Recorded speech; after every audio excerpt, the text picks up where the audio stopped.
Twixt, how to play.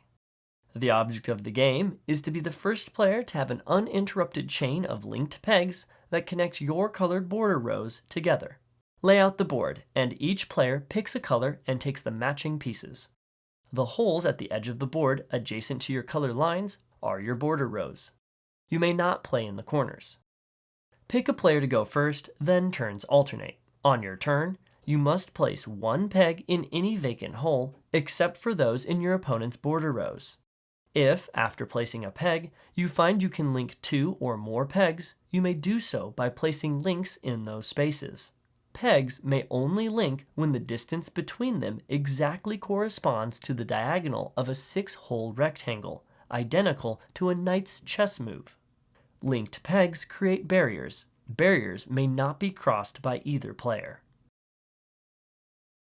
If a player forgets to link or chooses not to, then no barrier exists in that spot, but it could be linked on future turns.